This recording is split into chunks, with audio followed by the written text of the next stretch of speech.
Okay, so just before we start, I have some announcement for organization.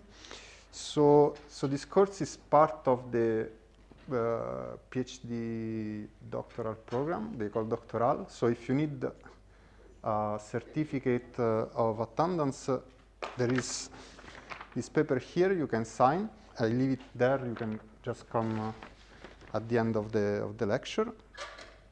And for the people online, if you are on Zoom, just log in with your surname and send us an email at the end of the course.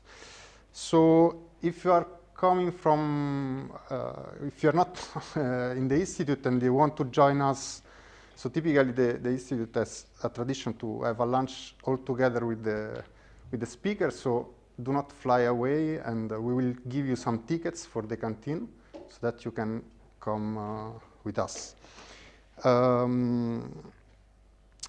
Okay, so for those who are here and if you want to ask a question, there is this microphone.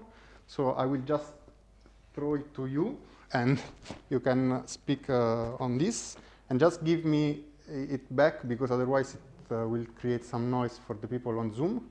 So, so here, this is the microphone. And if you are on Zoom and you want to ask a question, just unmute yourself and speak. Okay. Okay, we will record the lectures, so they will be available on YouTube. And yes, okay. Okay, so I think that we can start now. So it's really a pleasure to have Professor Mark Srednicki from University of California, Santa Barbara, who will give us the first lectures of this academic year. So as you probably know, Mark is a theoretical physicist that worked on particle physics, and starting from the 90s, he switched or made a transition towards problems like thermalization in quantum systems and so on, which is the subject of this series of lectures. So these sets of work gave rise to the eigenstate thermalization hypothesis, which is the subject of the lectures, and it's a very influential idea that came out, which is still a very active field of research, both in condensed matter and high energy physics. So, so for us, it's really a great pleasure to have Mark giving this lecture, and we thank you very much for this. Okay, so you can start.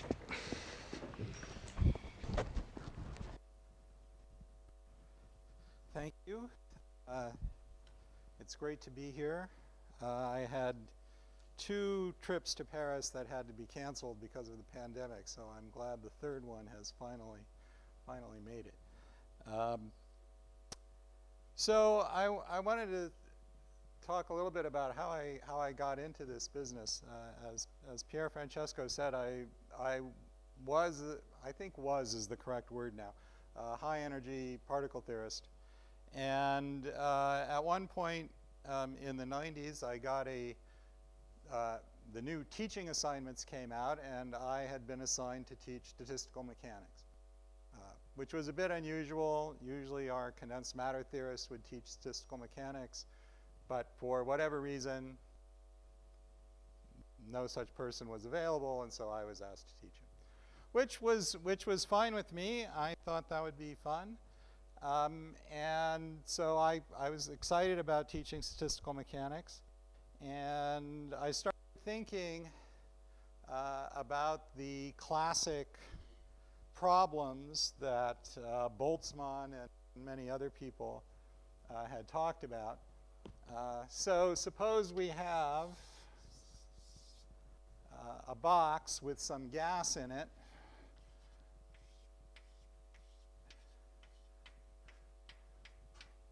And I start out with all the atoms of the gas in the lower left corner moving up.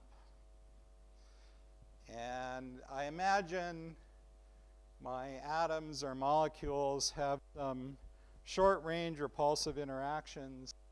And if we want to be specific, we could think about them as little hard spheres little billiard balls, and I put them in the corner, and I let them go, and they're going to collide.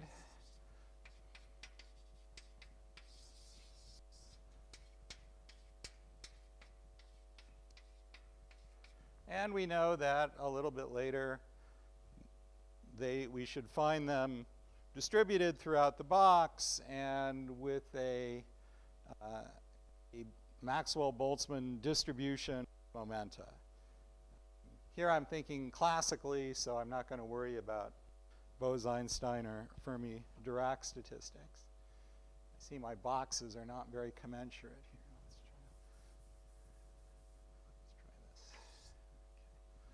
try this. Okay, and so my idea for teaching this class was I would first talk about how it was somewhat difficult to figure this out if one did not know the methods of statistical mechanics, and then show that statistical mechanics would easily give us this answer.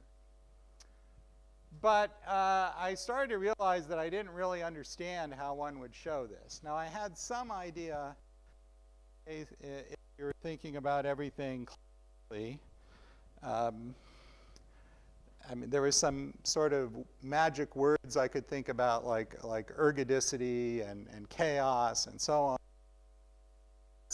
That if I properly understood those concepts, I would be able to understand classically how this happens. But being a Heisenberg theorist whose all the problems I ever think about were quantum mechanics based, I really wanted to understand what's supposed to happen in quantum mechanics.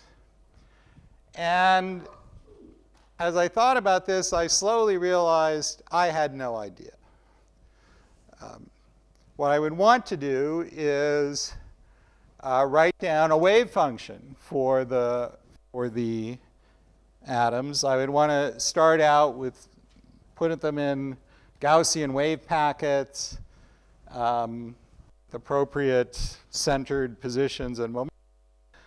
And then I would want to time evolve that wave function with the Schrodinger equation and see that the state evolves into a state that looks like this. I realized I didn't know how I would do that. So my first thought was that I must skip class on the day they explained this.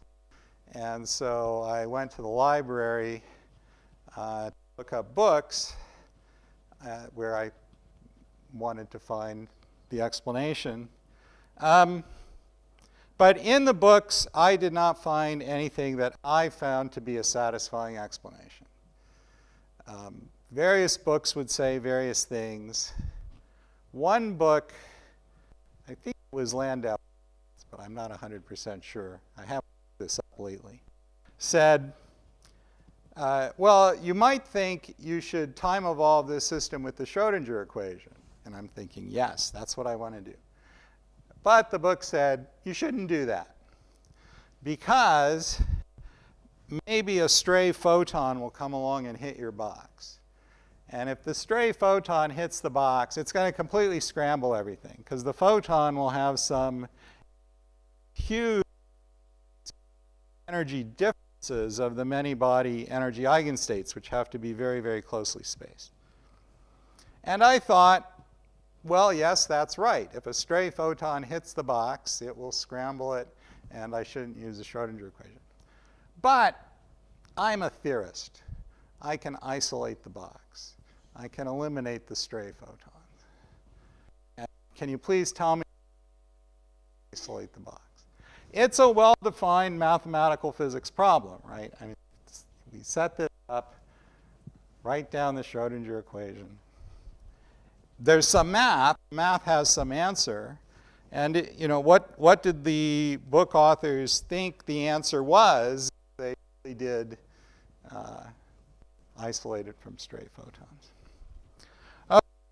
I didn't know, and I couldn't find in the books I consulted anything that made me feel comfortable.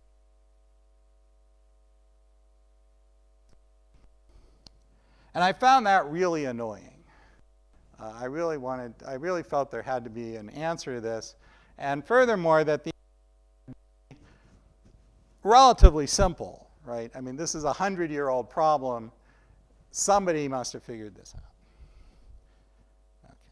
So eventually, I came up with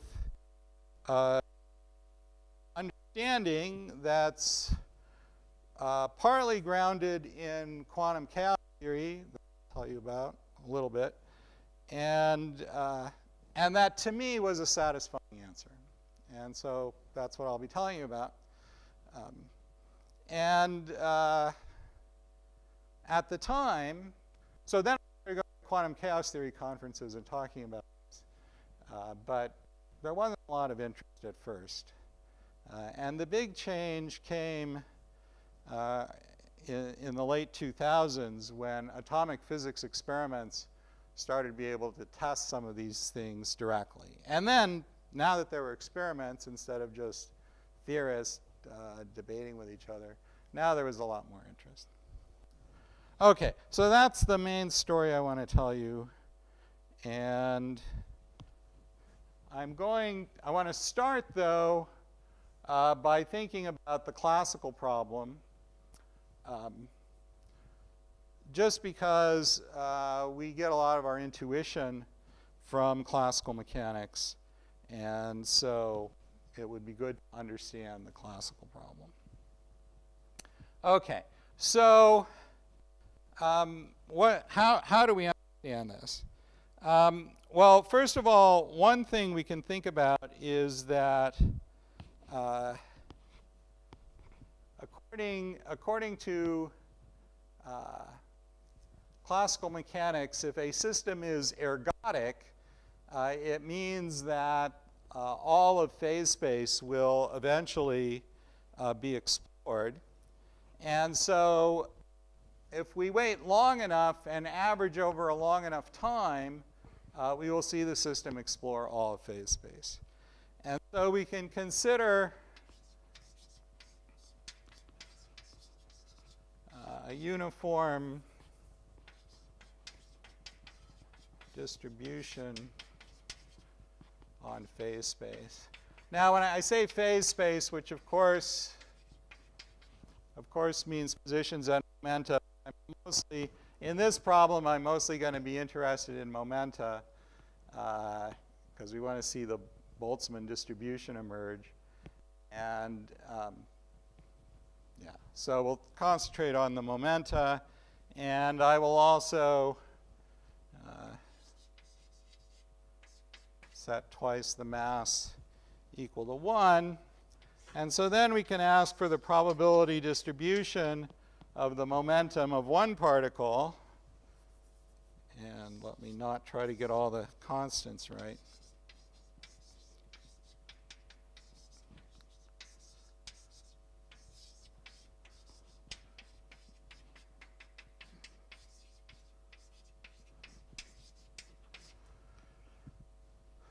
Okay, so here I'm assuming that my initial state has a total energy E.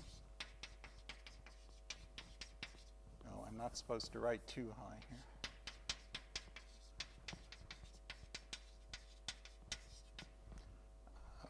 And I'll go ahead and make them hard spheres so I don't have to worry about interaction energies.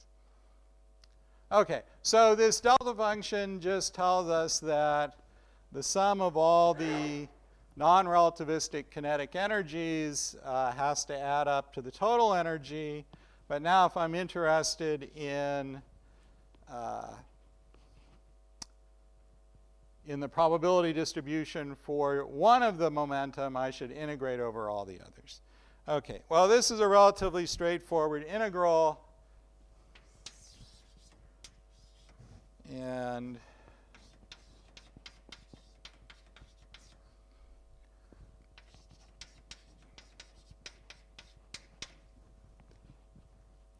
one gets some answer like this.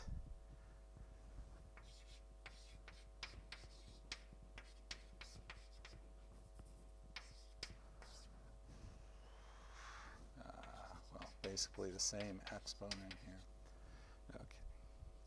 And now we can consider a limit where we take the energy to be big, we take the number of particles to be big, but we take the energy per particle to be fixed.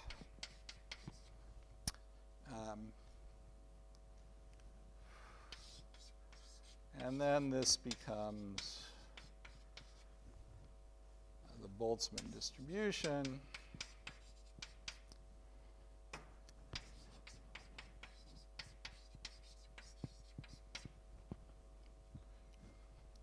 Okay, so that's just a straightforward integral, and in the appropriate limit we get the Maxwell-Boltzmann distribution.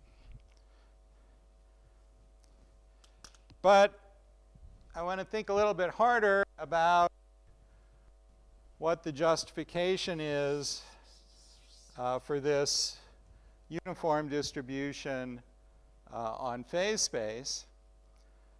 Again, we could make some sort of ergodicity argument, but the problem with that, if you ask how long does it take to explore phase space, the theorem is that you will come arbitrarily close to any point in phase space if you wait long enough.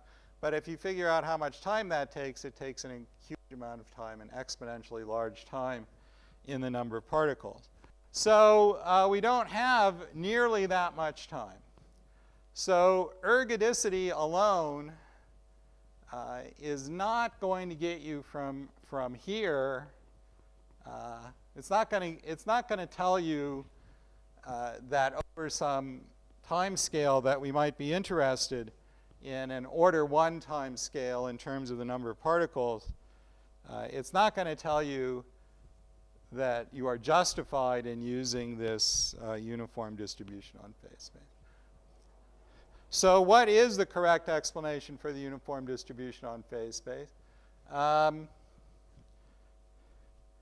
There's a very nice book by Alexander Khinchin in 1949, The Mathematical Foundations of Statistical Mechanics. And Khinchin's idea, let's see, maybe I'll draw it over here. Or what Khinchin noticed. All right, so this is a very crude artist's conception of phase space. And what I'm plotting here is the value of P1 squared, which I will, oh, and I'm not supposed to write up here. Which I will call E1. Okay, so, you know, somewhere in phase space there are some regions where the energy is all in particle 1. You know, if we come back over here, a different setup is these are all at rest, and like in a game of billiards or pool, I throw one in at high velocity with all the energy.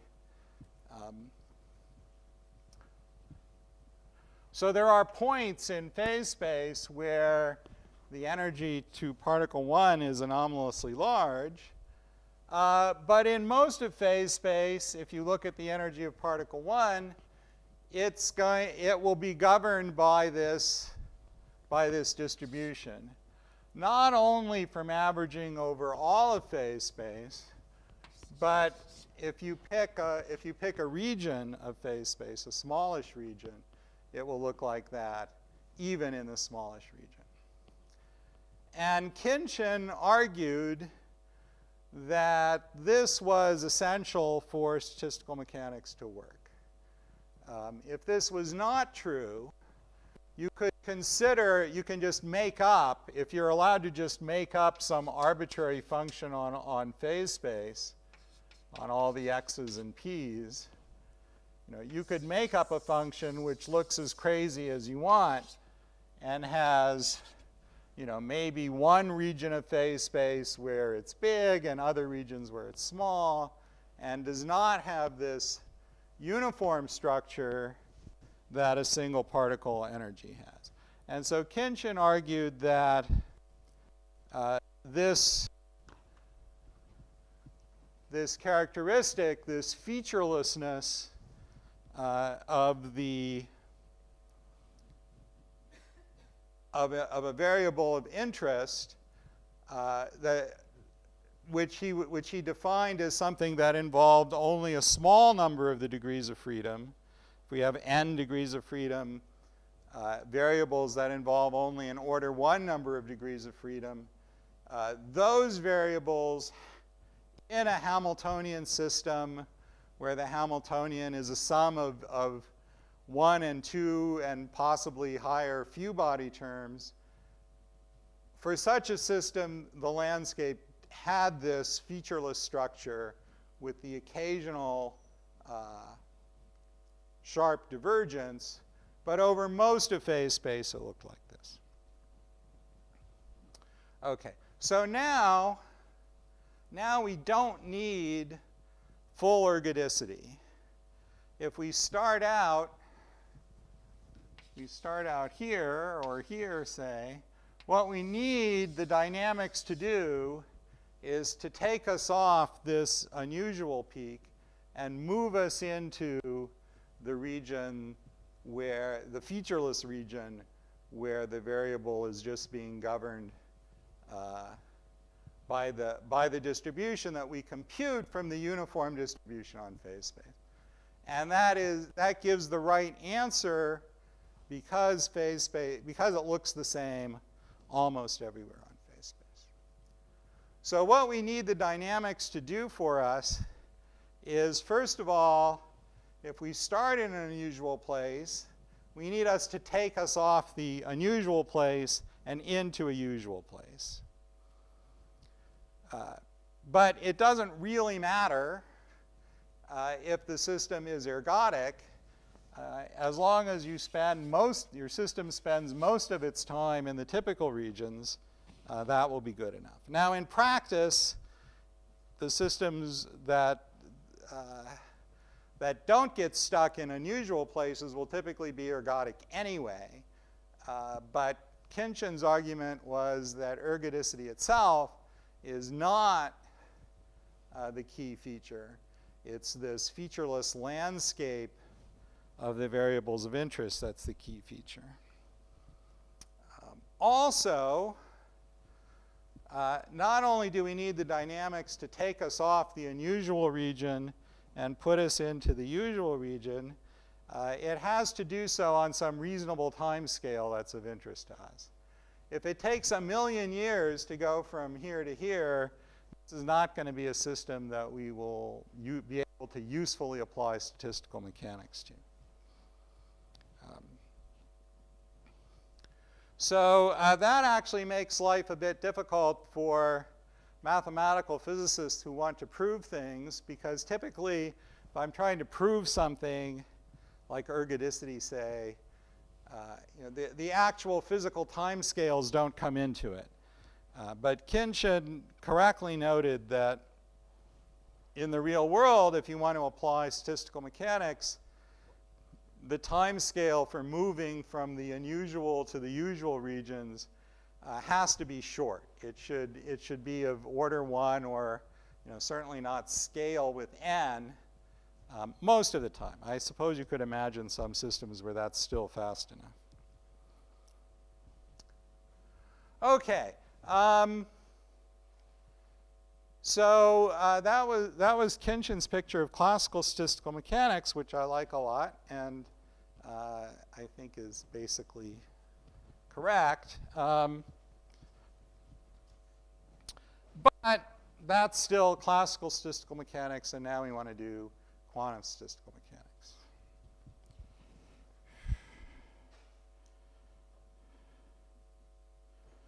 Okay. So how does this carry over to quantum mechanics, and if so, how? So this is what I started thinking about way back when I got assigned to teach statistical mechanics.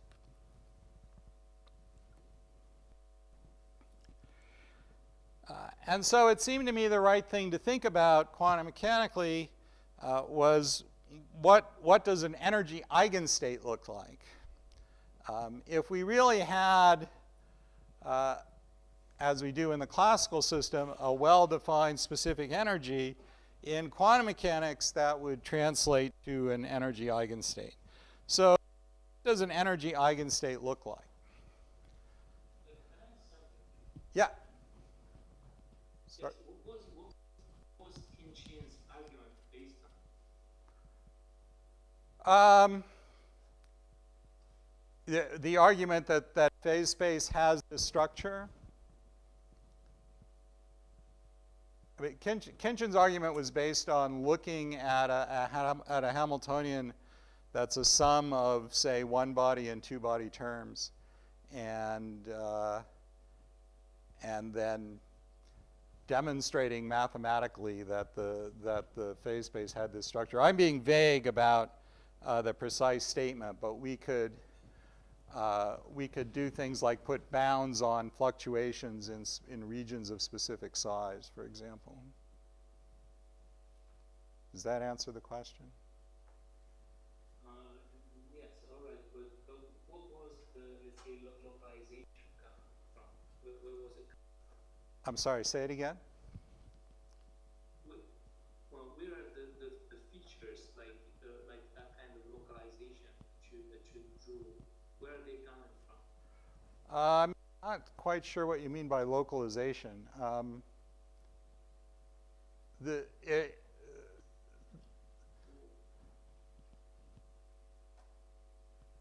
claim is that if you pick a random patch of phase space, that patch will have the same distribution of a few body quantity as the whole of phase space. That's the basic claim. And so it's sufficient to get yourself into a patch that's typical. But of course, there have to be atypical regions where, for example, we put all the energy into one particle. Those points in phase space certainly exist. But Kinchian's, which I would say, proves in the class of systems he considered, that those are atypical, and that if you pick a finite area patch of phase space, it will look like all of phase space. That was the basic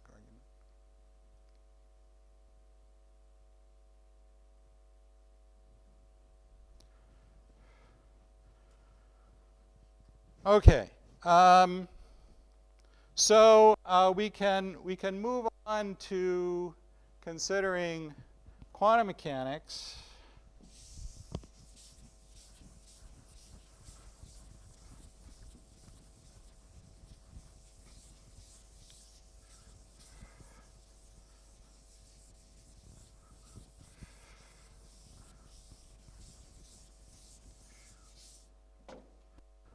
So back when I was first thinking about this, I vaguely thought, okay, classical chaos has something to do with classical statistical mechanics, and I had vaguely heard that there was such a thing as quantum chaos, and so maybe quantum chaos had something to do with quantum statistical mechanics, so I should probably go learn about quantum chaos. So indeed, there's a whole subject of quantum chaos, which coincidentally was having at the time, the 90s when I started getting interested in this, that was the time there was coincidentally a lot of interest in quantum chaos, and a lot of work was being done. A sort of simple caricature of a hard sphere gas is a billiard system where I think of a point particle bouncing around inside a region of position space, which with a square or rectangular boundary and a circle inside, and this is called the Sinai billiard. And so in the 80s, there started to have been a lot of study of the properties of billiard systems. One reason being that they're relatively easy to do numerics with. So there are other, and this billiard is chaotic.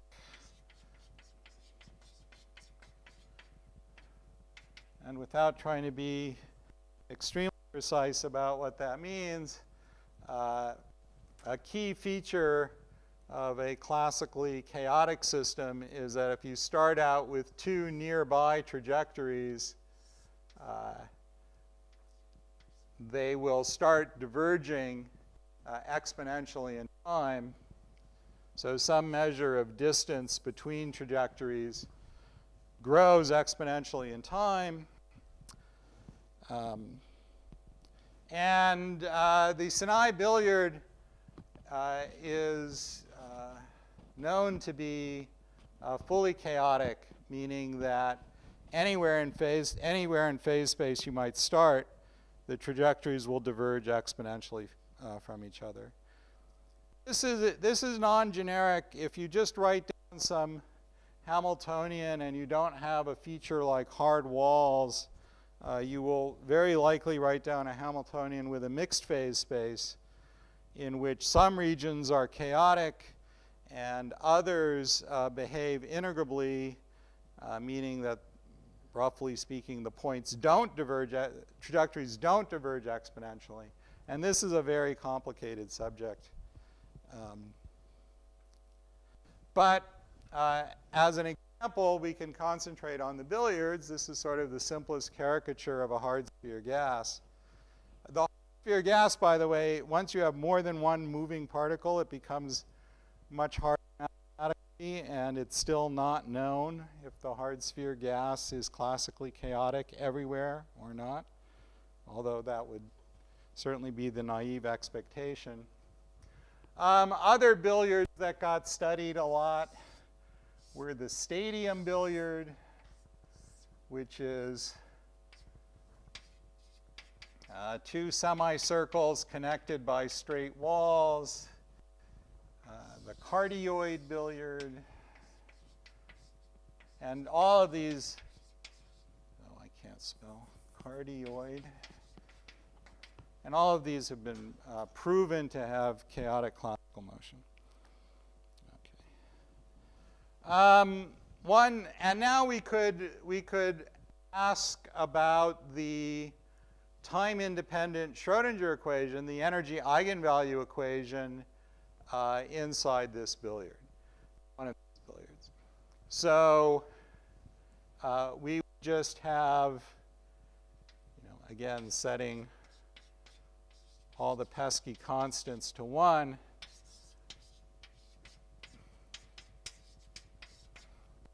We would just want to solve the time-independent Schrodinger equation, but the hard part is not this. This is a simple equation. The hard part is the boundary conditions that would tell you that psi equals 0 on the boundary.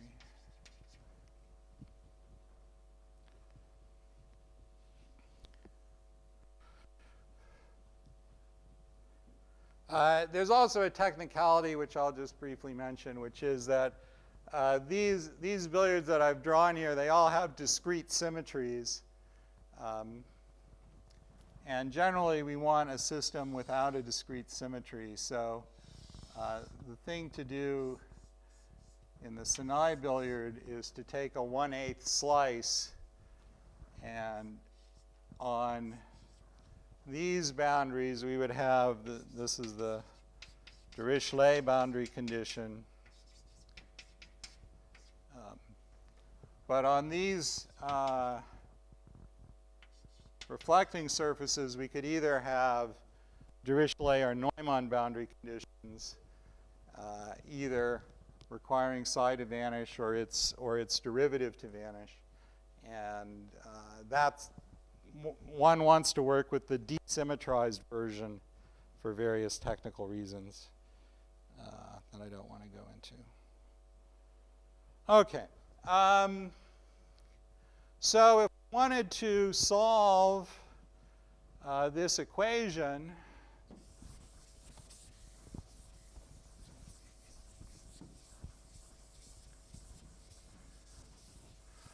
of course, if we don't care about the boundary conditions, solving this is finding a solution is trivial. We just can write down a plane wave where the magnitude of the wave number, or magnitude, the wave number, the magnitude of the wave vector is just the square root of the energy. So that's a solution up to boundary conditions. And the direction here is arbitrary. So we can define, let's call this, we can define a two-dimensional vector. I'm doing all this in 2 dimensions because that's what was done. And that, of course, is the easiest non-trivial case. Of course, we could also consider higher dimensions, and the hard sphere gas would correspond to a 3n dimensional billiard with some complicated surface providing the boundary condition. Okay, so then we could try to write down a superposition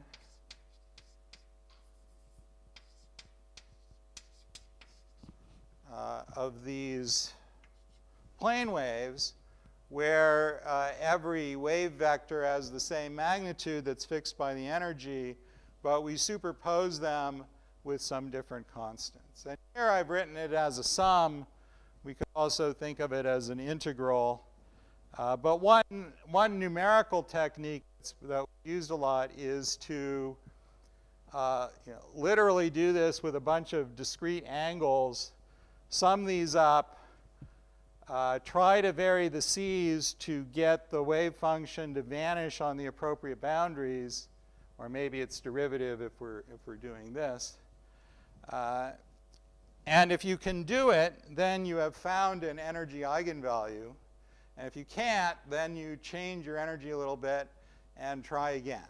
And so this is a numerical technique which can be and has been used. But even before there was this, in 1977, Michael Berry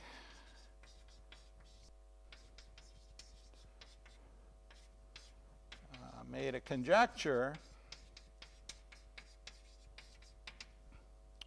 which is that these coefficients, I'm going to use the phrase look like. I don't think he used that phrase, but uncorrelated, I'll explain what that means in a second, Gaussian random numbers. So the idea is that if you actually carried out this numerical procedure for some suitably down, I mean, we need a lot of thetas if we're not going to make it continuous. But you do that, and then you get this list of numbers in general complex. And you say, OK, I hand you the list of numbers. What do they look like? And the second point, the Gaussian point, is that Berry conjectured that they would have a Gaussian distribution. But the more important point is that they're uncorrelated. So if I tell you C sub theta for one theta, and then we change theta a little bit, the next C sub theta is completely different and uncorrelated.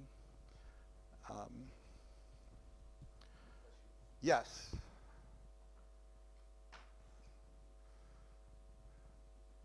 I love this cube thing. We don't have these in Santa Barbara. So this is supposed to be true, this conjecture, also for the stadium and the cardioid Yes. billiard? So this is supposed to be universal in some sense? Yes. Okay. And if one looks at the numerics, we have to do this desymmetrization, though. because clearly there's some reflection symmetries here which are going to relate different C's. So we need to look at the desymmetrized one. But yeah, once we've desymmetrized, then it's supposed to be true for any of these. And numerically, it is, right? So various people have done numerics on this. I'm not being good about giving you actual references for this. Later, I will cite a review article or two, but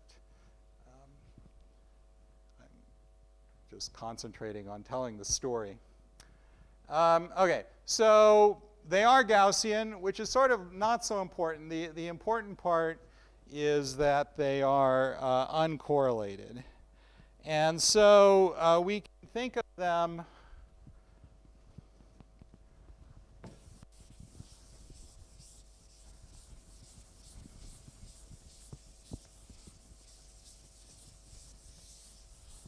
oh, and I put this word. This is a very dangerous word, random. It doesn't, of course they're not really random because we can compute them by some deterministic procedure.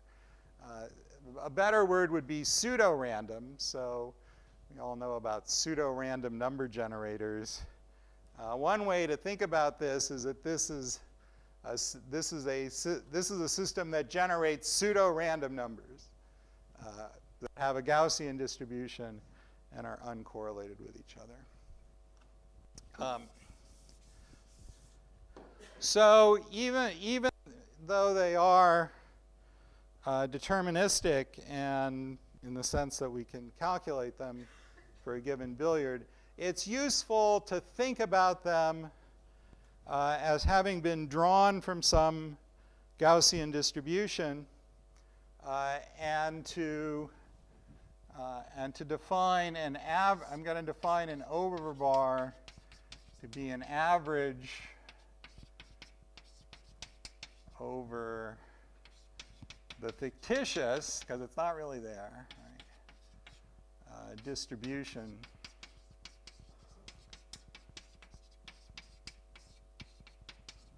the C's. And so the key statement,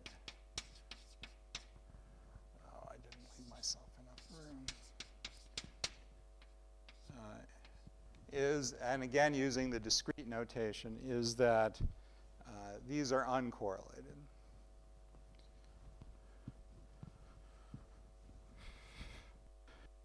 Now, this was really pure conjecture on Barry's part. There's not to actually prove something like this is quite difficult, and I don't think anything like this has been rigorously proven.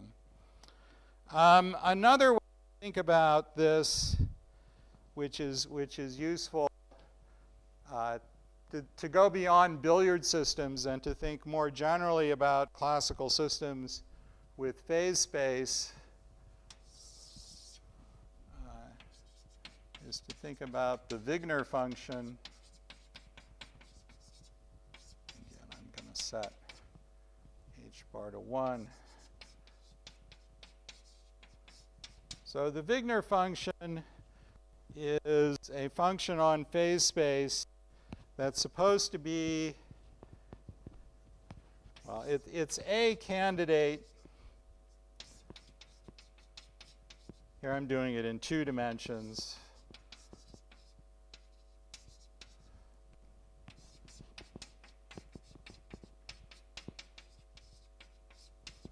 I'm sorry, I stopped mid-sentence. It's a candidate for a quantum probability distribution, which is built out of the wave function.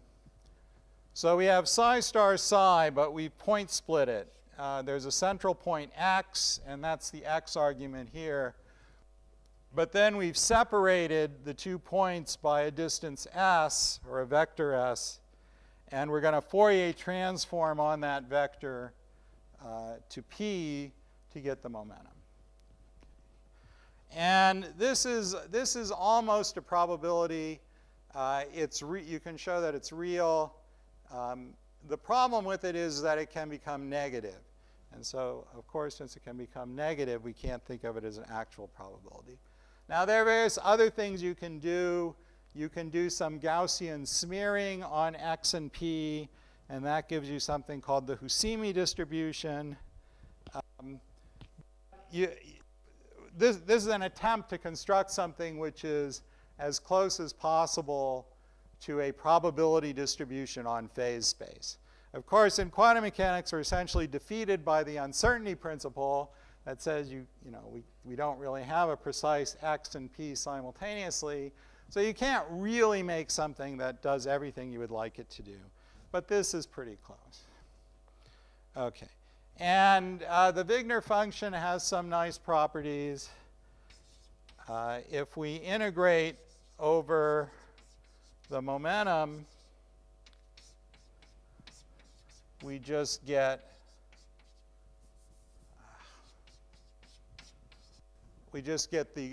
the correct quantum probability for a position, the square of the wave function. And if we instead integrate over position,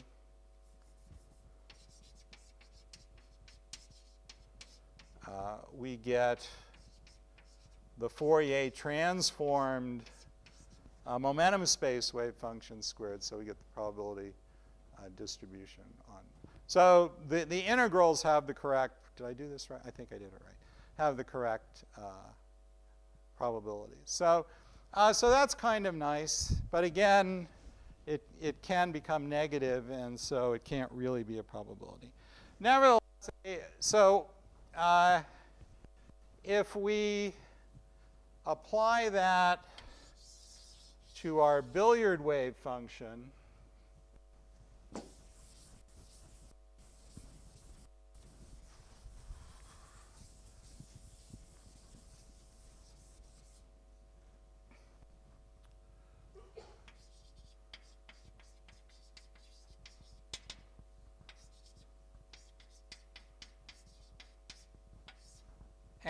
and we do this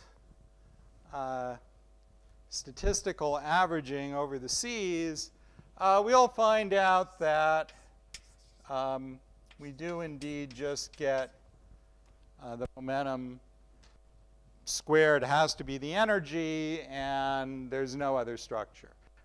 There's also some step function that tells you that x has to be inside the billiard. I'm going to leave that out. So more generally,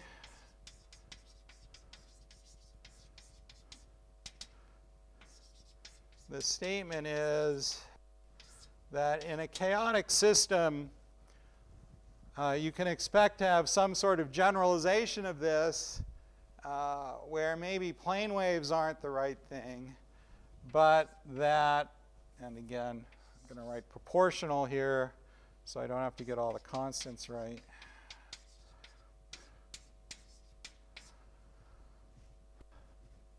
That the sort of suitably averaged Wigner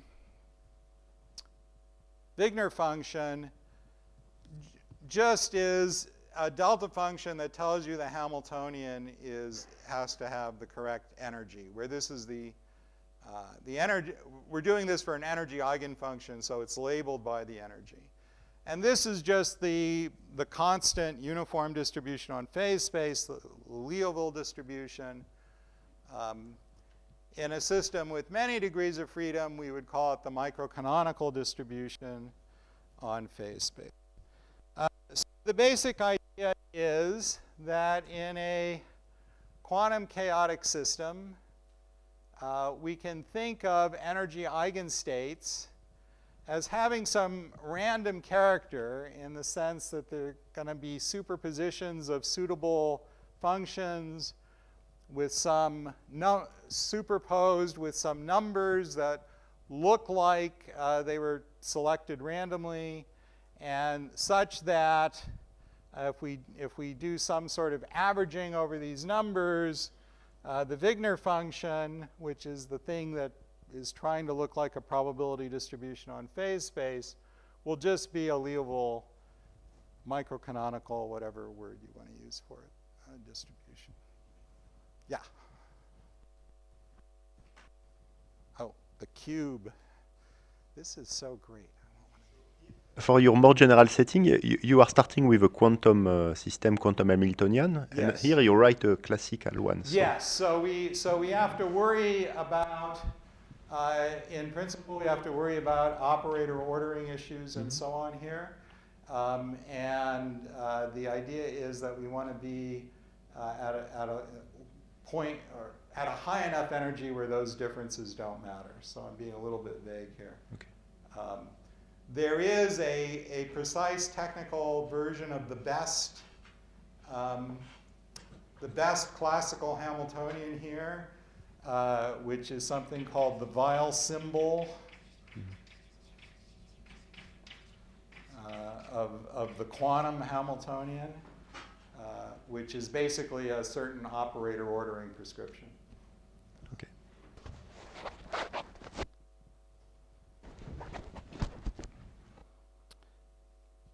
Yeah, and so there are corrections to this which are computable.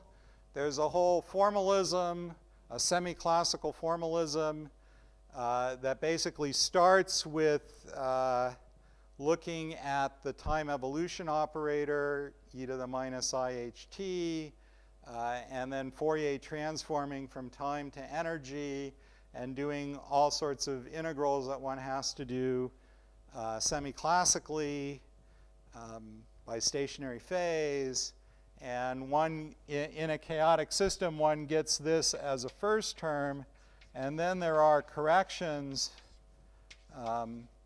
that come from so-called periodic orbits, where you can find trajectories in phase space that don't explore all of phase space, but come around back to themselves in some relatively short time. And each of those contributes a point of stationary phase in the path integral formulation. And a whole bunch of work was done in the 80s and early 90s on these periodic orbit expansions, which maybe I'll say more about later in the course, but maybe not. Anyway, there's a formalism for this. But the thing I want to emphasize for the stat-mech connection is this statement that it looks like a microcanonical or again, whatever word you want, distribution on phase space. Okay, and so all of this has been, well, first of all, I started out in terms of Berry's conjecture. This expansion can be done without referring to the conjecture. But there's another aspect to this which has the advantage that it can actually be proven in some cases, which is Braulman's theorem. So let me suppose I have my quantum Hamiltonian, and I've found all the energy eigenvalues and eigenstates, or at least some of them. And let me consider an observable that I'll call A.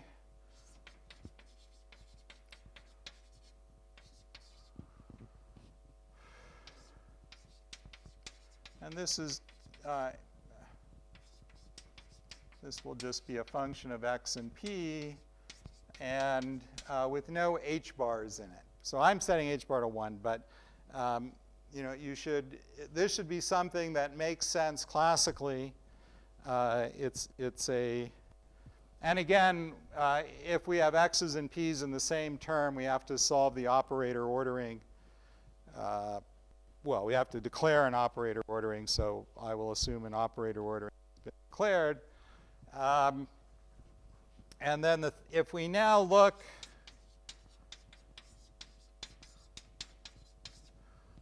at expectation values of this operator in an energy eigenstate, which I'm going to write like this because later we'll want to consider different energy eigenstates. The theorem is that this goes over to the classical microcanonical average of A, which we could write in, well, okay, not necessarily two-dimensional anymore. I'll call it n-dimensional. I mean, almost everything I've said, it was not dependent on two dimensions. But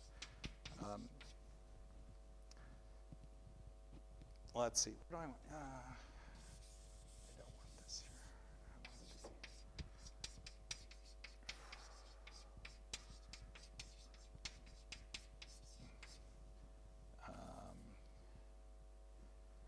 Well, again, I'll write proportional because we need some normalization factor here also. Yeah, so the classical microcanonical average of A, and what does this arrow mean? It means for any epsilon greater than 0 and delta greater than 0,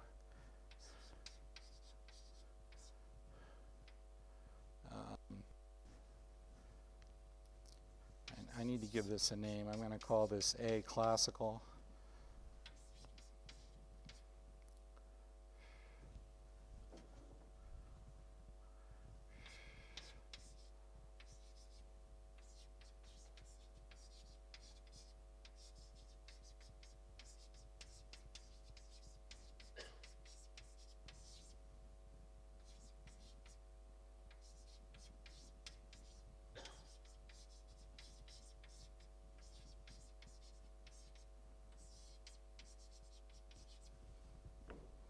Okay, so what it means is that the difference between the quantum expectation value and the classical microcanonical value can be made as small as you like for all but a small fraction of energy eigenstates above some minimum energy. So, and again, what this is really saying is because this, this is actually just equal to, this is where I should have written this. This is actually just equal to the Wigner distribution or Wigner function times the variable. This is again telling us that the Wigner function is looking like the classical microcanonical average. When probed by a test function, if you like, that's not allowed to get down to the size of quantum wavelengths, right? So Berry's wave functions, if you actually look at them, if you squint and squint out all the wiggles, they look uniform. But Schnirelmann's theorem is not allowing us to use a test function that can track those precise wiggles. So as the quantum wavelength gets smaller and smaller, right, so there's some quantum wavelength here, which is h, probably missing a 2 pi somewhere. Maybe I need h. Okay. But that scale has to be small on the scale set by the observable. So if we use this observable to smear out the rapid fluctuation is the right word, rapid waves or short wavelength waves of the quantum wave function, after that smearing, the Wigner function in a chaotic system does indeed look like the classical microcanonical average. Okay, so that is the input that I want from quantum chaos theory. And now, now meaning after the break, because we're about an hour in, I will talk about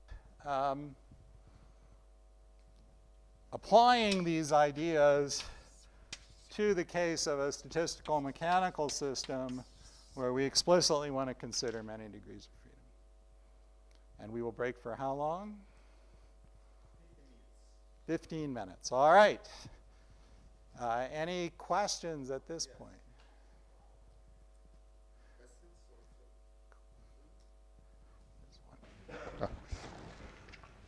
So what are the hypotheses for the theorem to hold? Is it in some small h bar or? Yeah, so it doesn't, I mean, the hypothesis is that, first of all, the system is classically chaotic throughout its phase space, which again is not always met. It really requires a billiard or something like that. And then there are also some technical mathematical conditions which I don't understand, but which tell you that, for example, it doesn't work on the hard sphere gas. Okay. But it does work on, well, I've erased them, on these simple billiards. Okay. But it's a semi-classical result. Well, it's semi-classical in the sense that there's this E min, right? So if we look at the ground state wave function, okay, clearly that's not going to satisfy this. Okay. You know, we need it to be wiggling a lot. Okay. And so wiggling a lot is telling you there's some minimum energy here. So the statement is that you can always find an energy above which this will work. And of course, the more intolerant you are of deviations, the higher you have to go in energy. Okay, thank you. Other questions? You emphasized a lot the difference between pseudo-randomness and randomness in the coefficients for the wave functions. If one does something like take small averages over small fluctuations in the boundaries of the billiards, for instance, do these get upgraded into well-behaved random numbers? Yes, yes, right. So that's a technique which can be used and which is useful. Yeah, I like to emphasize, well, I emphasize the difference because I've gotten in trouble for saying something is random, and when of course it's not really random because you can compute it. It's not random. Right? So it's a kind of subtle distinction, but doing what you said, making small changes in the boundary conditions in a billiard, or more generally small changes in the Hamiltonian, is a good way to make them really random. If one is willing to do that. Now, I always worry about things like that. If I'm allowing myself to average over different Hamiltonians, but here in the real world I have one Hamiltonian, you know, have I somehow cheated myself by averaging over Hamiltonians when in the real world I'm not? So I always worry about those kinds of arguments.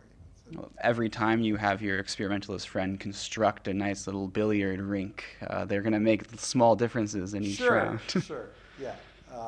But if I have one billiard and, you know, one hard sphere gas and let it go, you know, I don't want to falsely conclude that the gas will thermalize when in fact it doesn't, because the thermalization was entirely produced by this averaging over boundary conditions. That's the kind of thing I worry about.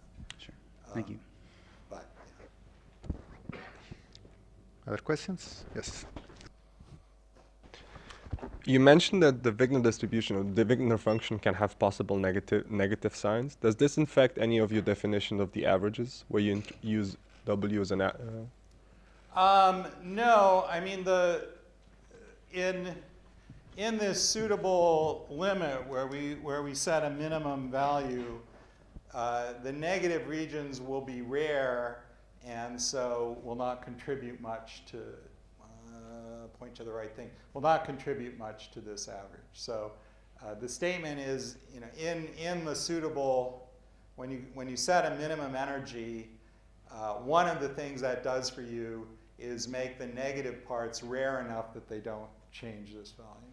Do these negative parts have like a typical length scale that they're associated with? Is this like? Yeah, I mean typically the appropriate quantum wavelength, right? So there can be places where the waves interfere and make this negative. Okay, thank you.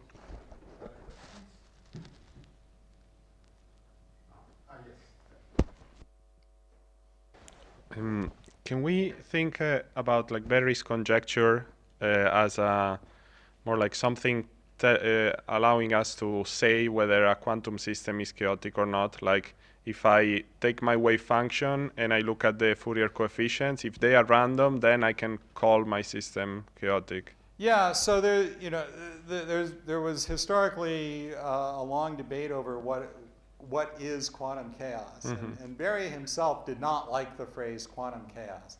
He liked the phrase quantum chaology, and this never caught on though. But you know, he specifically did not want to talk about quantum chaos because of the definitional issues. But you know, I think and today and for the past couple of decades, I keep talking about systems that we get by quantizing a classical system, but we don't, at the end of the day, want to be restricted to that. We also want to think about lattice spin systems and so on. And so there, one adopts a sort of working definition of quantum chaos, which can be that the amplitudes of the energy eigenstate in some suitable set of basis states are Gaussian distributed. Or another one that's often used, which I haven't talked about, is level spacings of the energy eigenstates, which in a chaotic system have a Wigner-Dyson distribution, which is the same as a random matrix. So one thing you will often see in numerics papers is people compute the spacing distribution and then check, and you know, when it's suitably close to Wigner-Dyson, they declare that they're in the chaotic regime. So there's a sort of practical aspect to defining quantum chaos. If one tries to really nail those down and make them rigorous, they tend to be a bit slippery, and so.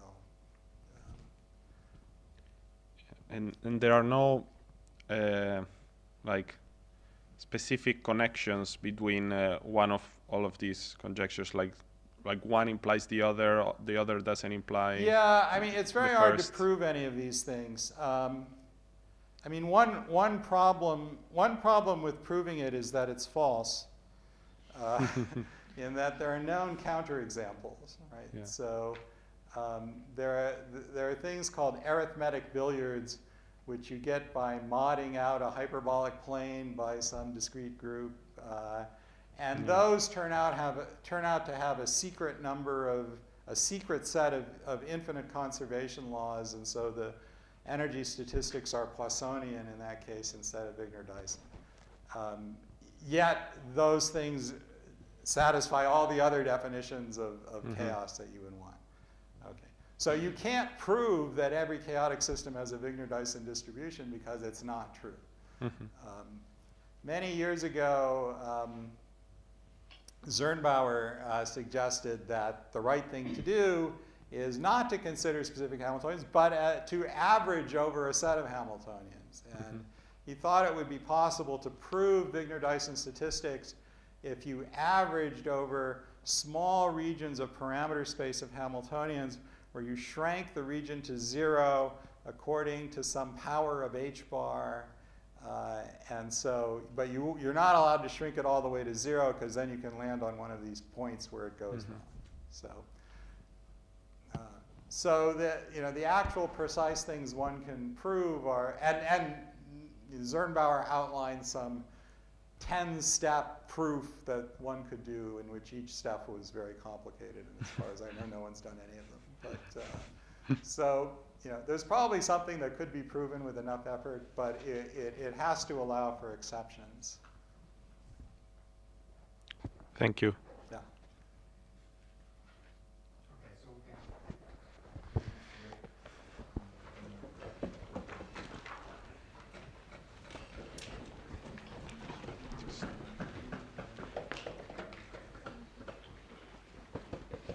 How are you doing?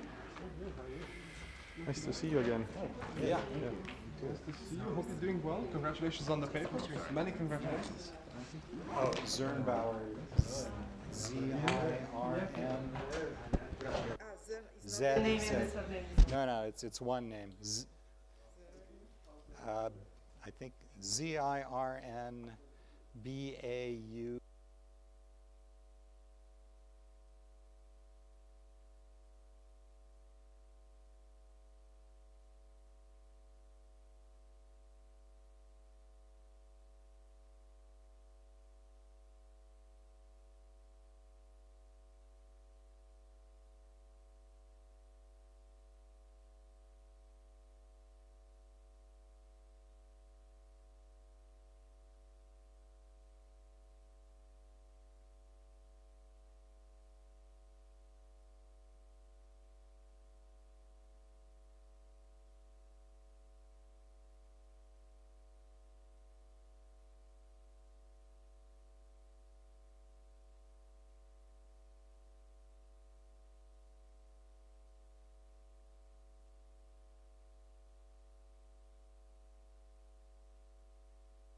I did. Yes.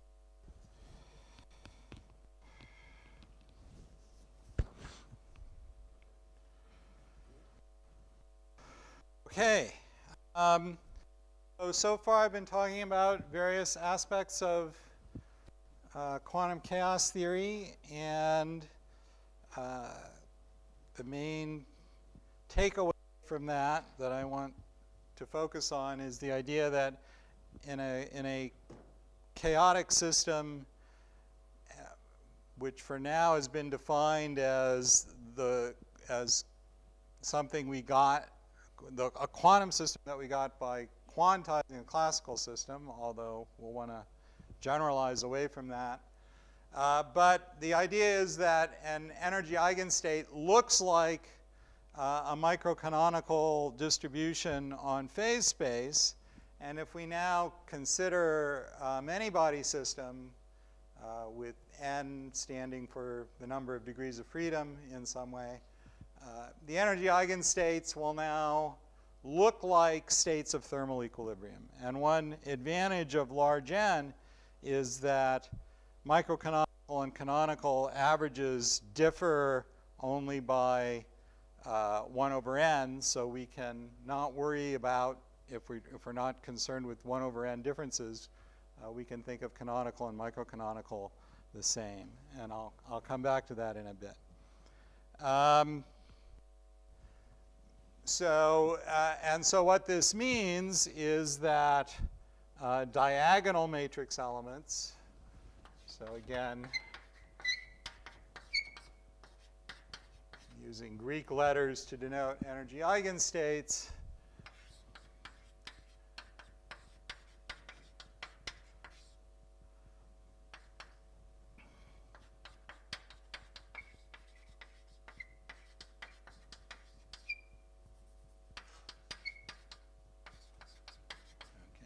and I'm going to be a little bit vague about thermal average here at the moment, but we'll come back to that. But so these are diagonal matrix elements. Can we say anything about off-diagonal matrix elements?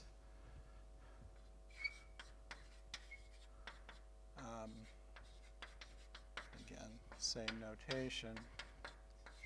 You know what? Is there anything we can say about these? And so again, I have in mind that A represents some few-body operator in a system, in a many-body system. Of course, we know that different energy eigenstates have to be orthogonal. And so the intuition I want to think about is that if we think of A acting on some energy eigenstate, if A is a few-body operator, it can't change much about this state. It will change a little bit, but because it's only affecting a small number of the degrees of freedom, it can't change it a lot. And therefore, since it was orthogonal to this other energy eigenstate to begin with, that suggests that an off-diagonal matrix element will be small in some sense. But now we can ask how small.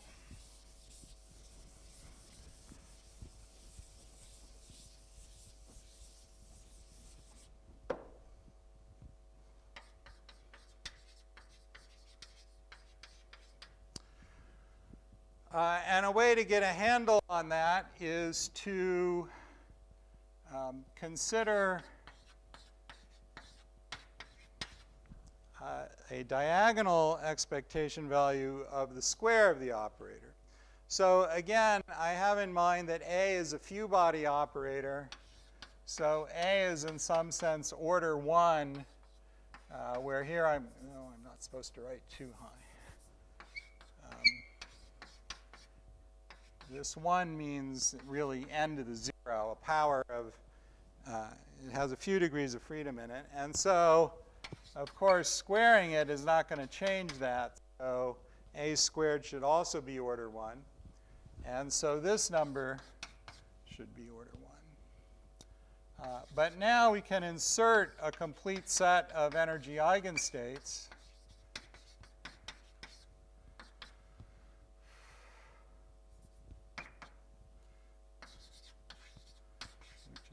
Giving me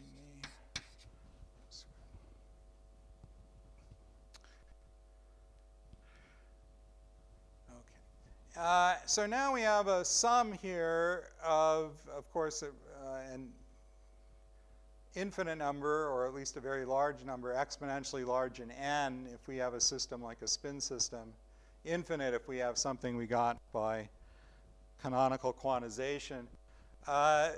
Of a bunch of positive quantities, and we're supposed to get out of it a number of order 1.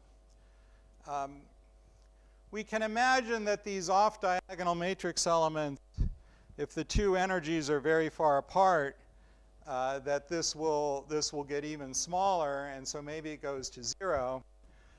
But the number of energy eigenstates in a many-body system, even in a thin slice of energy, is very large. The density of states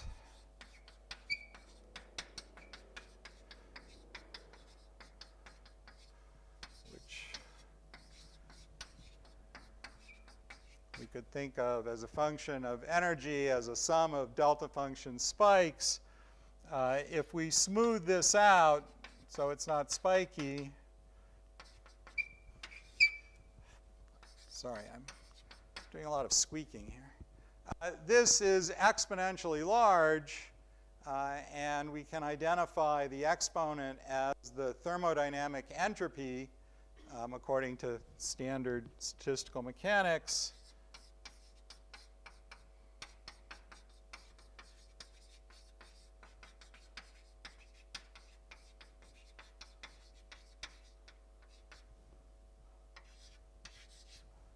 And scales like n. So we get an exponentially large number of states.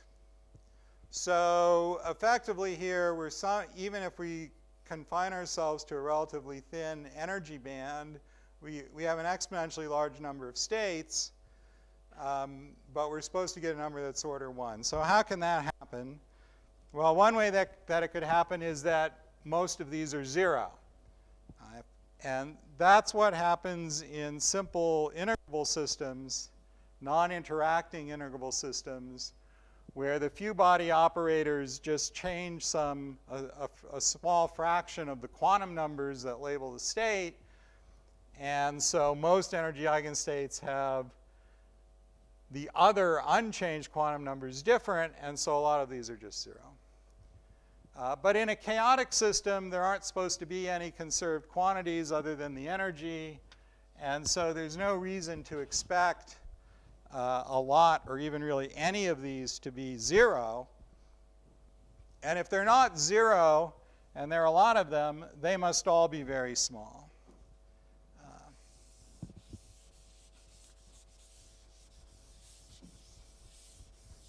So I can think of this as roughly an exponential of S of E at some energy set by E alpha, because that's where we're going to be, and this will be, again, I'll draw an overbar on this to mean some sort of statistical averaging over many different betas, and this is supposed to be order 1. So we conclude that A alpha beta itself is order e to the minus S of E over 2. And, well, here I called it S of E alpha, but it would make more sense to think of this as symmetrized, and so to think of E here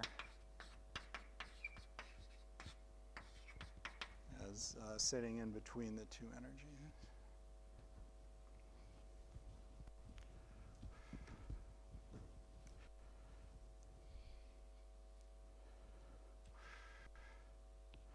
Okay, so we can fix elements.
Okay, so here I've written down a formula and ansatz for the structure of these energy eigenstate matrix elements of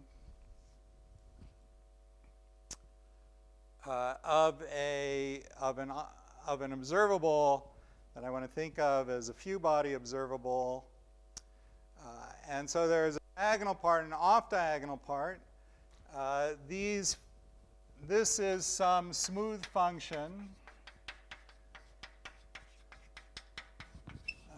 of the energy. Well, the energy is the average of the two energies, but of course there's a Kronecker delta here, so there's really only one energy. And I want to think of the energy as scaling like the number of degrees of freedom, so that another way to say it is that the energy density, E over n, is finite, not 0. Then the off-diagonal pieces, it's useful to think of a function here, which is a function of E, the average energy, and omega, which is the energy difference. And I want to think of omega as being an intensive quantity that doesn't scale with the number of degrees of freedom. All right, so, and what that means in practice is that we expect this function, if we wrote it down as a fix E and write it as a function of omega, say, Taylor expand in powers of omega, the coefficients will be independent of n. Whereas for the energy, we expect to expand in powers of E over n and have coefficients that are independent of n. This, of course, will depend on the details of the system, and this might not be true in specific systems.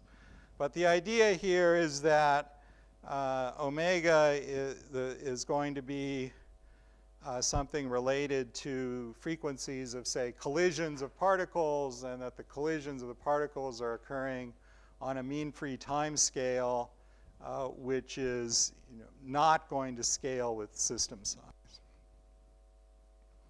Okay, so this f is also supposed to be a smooth function of its two arguments. S is the thermodynamic entropy, which we get, I guess I erased it. No, where's it? I guess I did erase it. The density of states. And then what's left over, this R, we can think of as, again, a quote, random, unquote number, something that's not really random, but that has a statistical average of 0, meaning that if we took the R's for a bunch of different states in some range, they would average to 0, and that their squares average to 1. So, and all the actual energy dependence is pulled off into the function f here.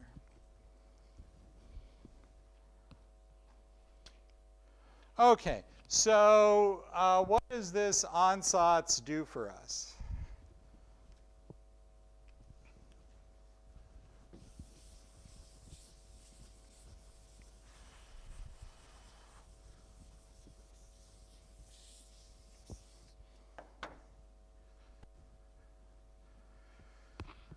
Okay, so I want to think of in this sort of more abstract language a problem like I was talking about at the very beginning. We have some gas of hard spheres, and we've given all the energy to one of them, and we fire it in, and we want to watch what happens. So but thinking of this more abstractly, there will be some initial quantum state, and I will expand the state in energy eigenstates.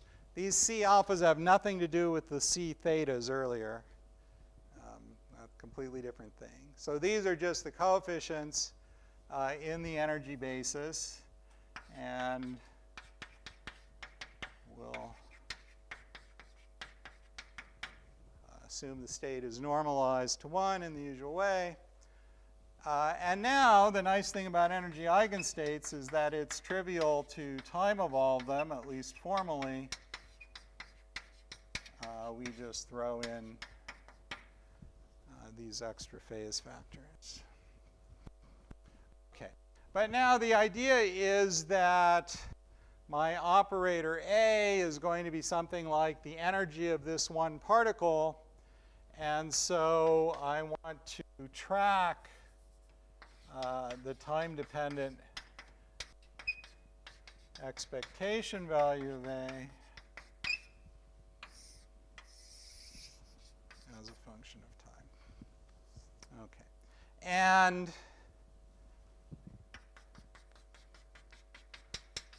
from what we learned in our standard stat mech classes, we expect that if we wait a long enough time, I'm going to introduce slightly funny notation here. The expectation value of A, it's going to start off at some value far from a thermal value, because that's how we set up our initial state. But then it's going to move to a thermal expectation value, possibly in some bumpy way.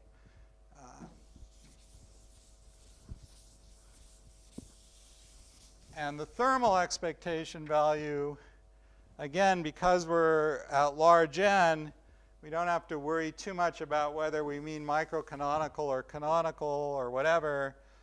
So I'm going to take it to be canonical C here is trace e to the minus beta h as usual. And but what is beta? My initial state is going to have some energy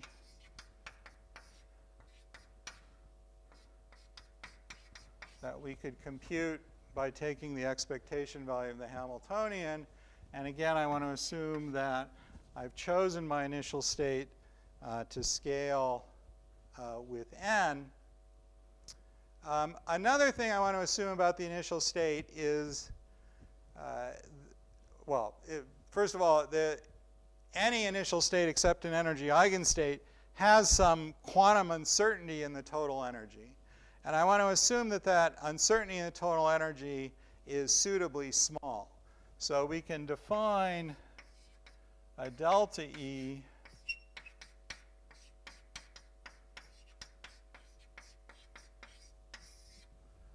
I'm not putting it, these are all time independent, so I don't have to put a time label on them. I want to assume that this scales subextensively with gamma strictly less than 1. And really, it's fair to insist that gamma be less than or equal to a half.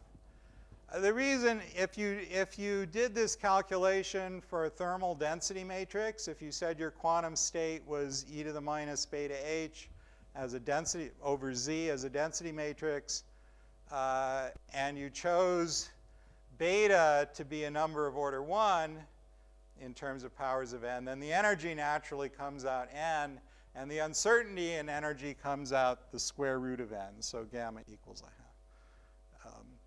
But here I have freedom in choosing my initial state, but I'm going to restrict the class of initial states I allow myself to choose mildly, in that I want the energy to scale with n, and I want the uncertainty in the energy to scale less than n, and most of the time we'll insist on that. Okay. And again, at large n, the difference between canonical and microcanonical averages is order 1 over n, so I'm just going to go ahead and do the canonical average here. The canonical average, of course, has this inverse temperature parameter beta in it.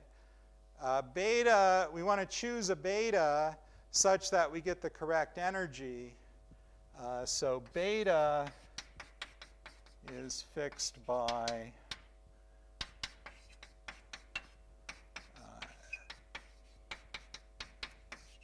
requiring that the thermal expectation value, and this is now in this funny bracket notation. The thermal expectation value of H is required to be the energy, which is the input parameter that we get out of the initial state. Okay, so because we all took the class in StatMech, or because we see this happen in the real world, we expect that the time-dependent expectation value of an observable, that we choose an initial state such that its initial value is far from its thermal value, that it will evolve towards its thermal value and then maybe fluctuate. And so what I want to show is that this picture indeed follows from this onside.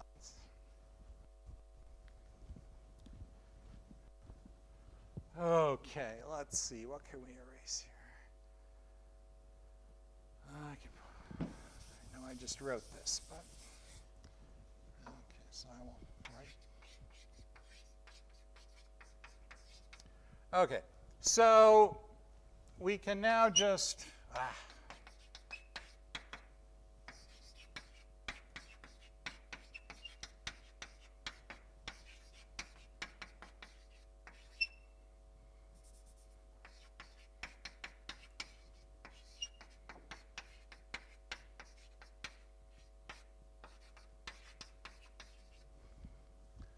All right, so just taking this state and putting it in here 2 times and writing it as 2 terms, one diagonal and one off diagonal, we have we just get this formula.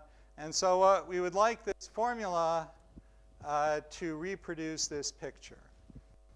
So let's see if we can understand that that's the case. So the first thing we can do is take a very long time average. So the picture, we expect this to be close to the thermal average most of the time. Maybe if we wait a very long time, it will have a fluctuation and come back up. You know, they'll rearrange, the atoms will rearrange themselves into something close to the initial configuration. But most of the time, we expect this quantum expectation value to be close to the thermal value. So if we time average this, so I'm now going to use, I'm changing the definition of overbar now to be a long time average. And long means really, really long. I want to do it way out to infinity. But according to the picture, this would then be the thermal average rate. On the other hand, I can time average the formula. And if I time average the formula over a really, really long time, these phases will all go away. Will integrate to 0, or average to 0. Notice I have to do this on a really long time because the density of states is e to the s. So the spacing between states is 1 over that, e to the minus s. And so I need to go for a long enough time. I need to go for a time e to the s in order, or actually much longer than that, in order to kill off all these phases. So this is not an average that that can be thought of as some experimental average in a lab. This is just a theorist technique. As theorists, we can look at whatever we want. And so we're going to look at the very long time average, which will just kill all this. So that tells us that according to the formula,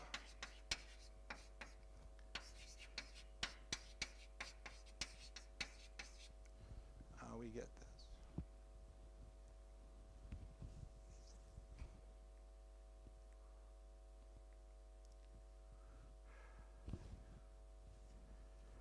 Okay. Now we already have a puzzle because the formula is supposed to agree with the picture. But according to the picture, this long time average is the thermal average, and the only thing the thermal average knows about the state is the total energy, because the thermal average has this inverse temperature in it, which is fixed by the total energy. On the other hand, this quantum average, if we can call it that, seems to involve the details of the initial state, in that I have these C alpha squared coefficients here times these A alpha alphas. Okay. But now our ansatz comes to the rescue here, because I think I can erase some of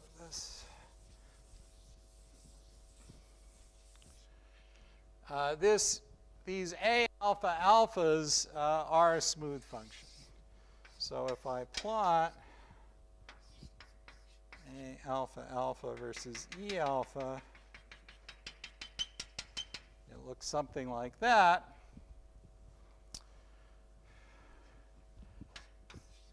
And now, if on the same graph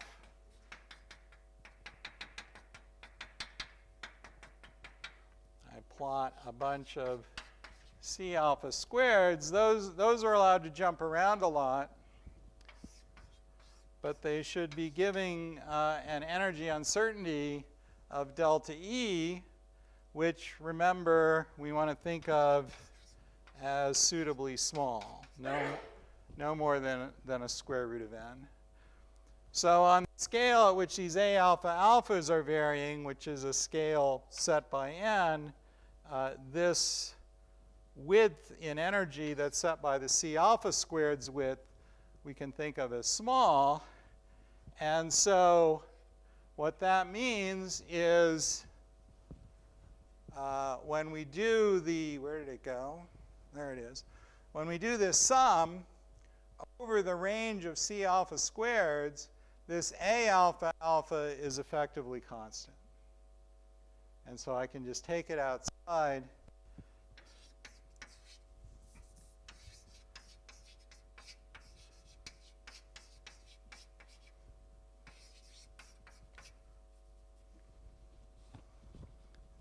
And so I just get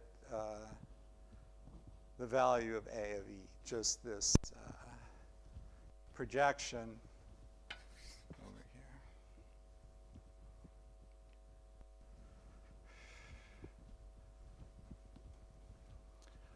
Okay. So this now depends only on the energy, just like this. So we've learned that this function's script A of E is just the thermal average of A at the appropriate temperature that gives us the appropriate energy. All of this is up to 1 over n corrections in principle. So A of E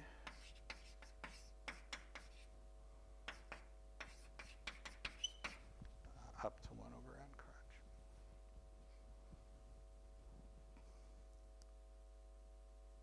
Another way to think about this is that once we've decided or concluded that this long time average is independent of the details of the C alpha squareds, we can compute it using any convenient set of C alpha squareds. Because it doesn't depend on the details, we can use any convenient set. And a convenient set is simply Boltzmann weights.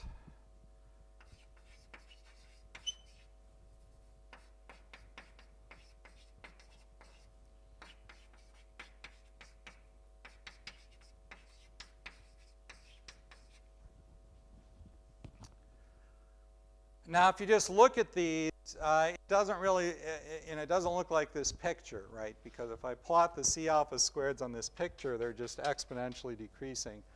But this picture, in that sense, is misleading because there's the exponentially growing density of states, and the exponentially growing density of states combined with the exponentially falling numbers here conspire to make the actual width and energy of order root n.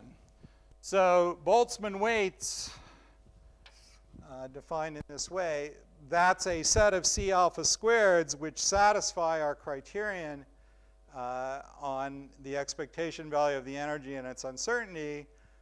And since the answer, when those constraints are satisfied, is independent of the details, we can use these to calculate it, and that again gives us this answer. Okay, so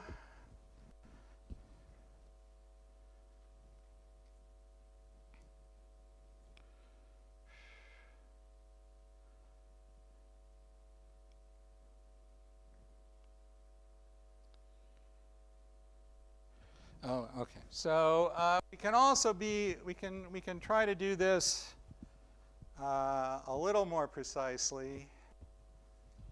Let's try.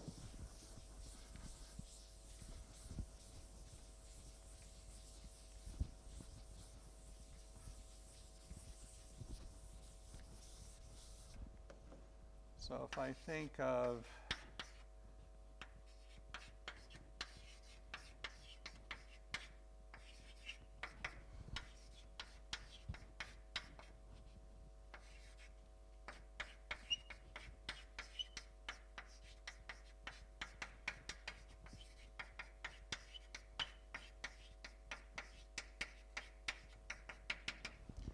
So another way to think about it, yet another way, is to Taylor expand this function a of E alpha around the value E, that's the quantum expectation value. Okay, so this is just a constant, so we'll just get a of E. Here, in this term, we'll get C alpha squared times E alpha, but that's just E again. Oops, not too high. Okay, so this term will give 0. And then this term, by definition, is again the quantum energy uncertainty here. So again, we see that this is just A of E plus a term that's suppressed. Again, if A itself is order 1 and E is order n, A double prime of E is 1 over n squared. Delta E squared should be at most order n. And so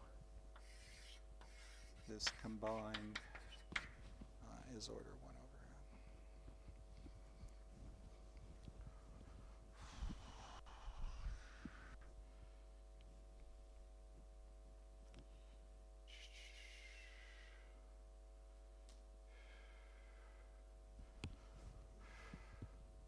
over n. Okay.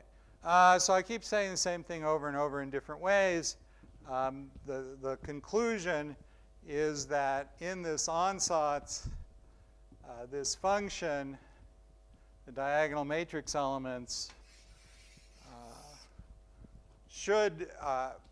will be, assuming the ansatz holds for whatever system we have in mind, will be the thermal expectation, the canonical thermal expectation value of A up to order 1 over n corrections. So yet another way to think about this is, as I've said a couple of times, we expect for large n, canonical and microcanonical averages should agree up to 1 over n corrections. But, oh, question, yeah.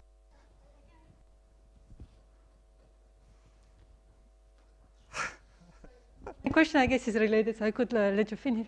So the question was, if you work in the microcanonical, actually, whether you can really improve on this departure from the expectation value to make it much, much smaller. Can you get that control? Well, yeah, so this is one, when we talk about a microcanonical ensemble in quantum mechanics, we have to specify how thick we want it to be, right? And so how thick does your microcanonical slice have to be? The ETH answer is that you only need one state, right? Each energy eigenstate is itself a state of microcanonical thermal equilibrium. So by that statement, this function A of E, or if you like, these individual energy eigenstate expectation values, those are microcanonical averages. That A alpha alpha is the microcanonical average at energy E alpha. And then, according to conventional stat mech, that should be equal to the canonical expectation value up to 1 over n corrections, and it is. So the ETH answer to how thick does your microcanonical slice have to be is you only need one eigenstate.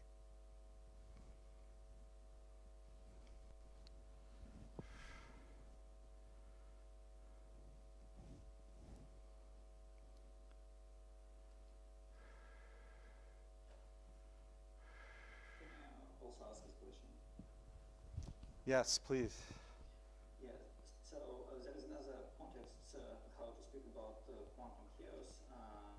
so it is about asymptotic four-point correlation functions, right? So, and it just spot two correlators out of times ordered correlators. So, and there is asymptotic, which has exponential form, and powers is one from Lyapunov exponents. So, the question is, it possible to derive this one for four-point correlation function using your ansatz, which you use now? I will actually talk about that later. It's possible to relate the out-of-time order four-point function to correlations in energy of these R alpha betas, which is something that was first understood, I think, by Laura Foini and Ori Kirchen. I'll talk about that later. That topic is a bit fraught because it's possible to find out-of-time order correlators that grow exponentially even if the system is clearly not chaotic by other definitions. So that's a definition that doesn't mesh completely with the standard ones. But I'll talk about that more in subsequent lectures. And another very quick question. So here it looks everything is about statistics, so it's about excited states. So if I have only vacuum state, so it is absolutely impossible to say the system is chaotic or integrable or whatever. So just if I have only vacuum state. Yeah, I mean, this stuff all breaks down at low energies. So that's why I've said that we're interested in energies that scale like n, or finite energy density. A very interesting question is, how low in energy can you go? This is something I've thought about off and on over the years, but never, as far as I know, no one else has a really clear answer to this. My best guess is that it works down to some fractional power of n, which is system dependent. But you certainly can't go all the way to the ground state because the ground state is very special. It doesn't satisfy any of these properties.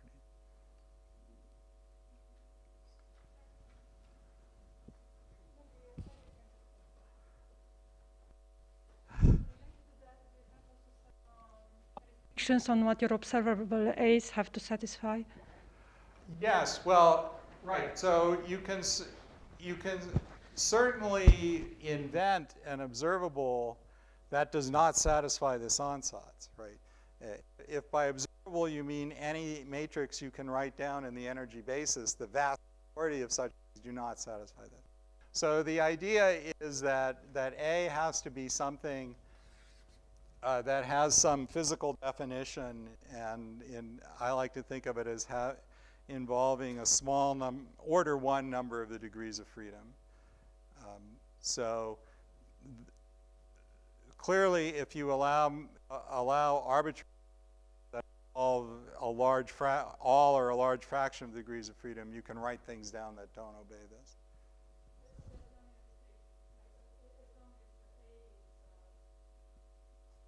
Well,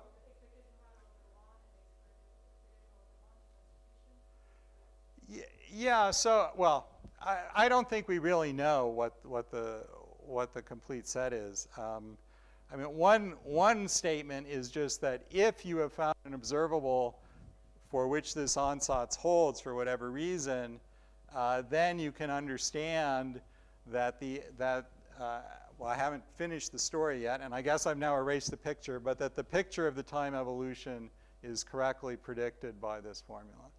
But then another question, very important, is, okay, fine, for what systems and for what observables does this matrix element ansatz hold? Okay, and the thing we are closest to knowing that it works with not quite, but decent mathematical rigor, is systems that you get by canonically quantizing a classically chaotic system. Okay. But of course, people want to apply these ideas to spin systems and hardcore bosons and all that kind of stuff. Their theoretical rigor is pretty much not available, but tons of numerics has been done by various people, and it works as long as your Hamiltonian has parameters that are far from an integrable point and things like that. So it can be checked empirically and seems to work well in cases that we would roughly think of as being, quote, chaotic, unquote.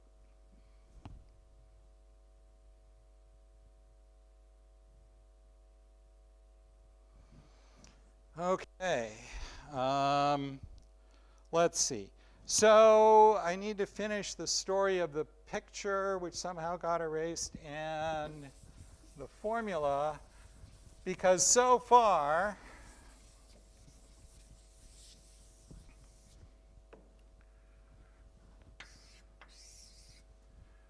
so again, here's,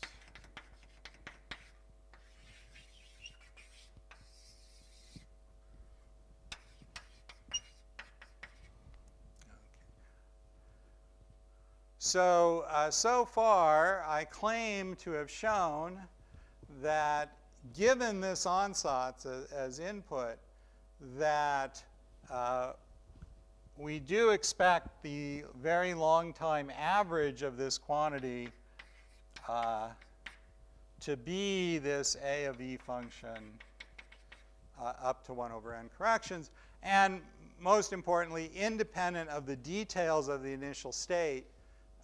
We don't need to know the details of the C alphas. We only need to know the total energy. Okay. But this picture is stronger than that, because what the picture says is that you come down to this thermal average and then you have some small fluctuations around it.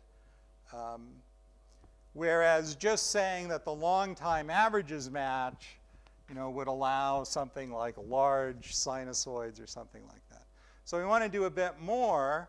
We want to show that not only is this the long time average, and that the long time average is independent of the details of the initial state, but we also want to show that once it gets here, it stays here most of the time. So to do that, we can take A of t, we can subtract its long time average,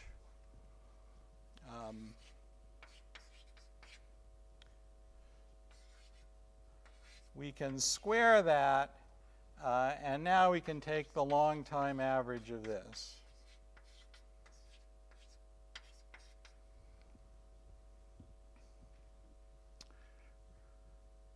Okay. And all right, so that's going to involve the, I will just, and we can also do that with the formula, and I will just announce what the answer is.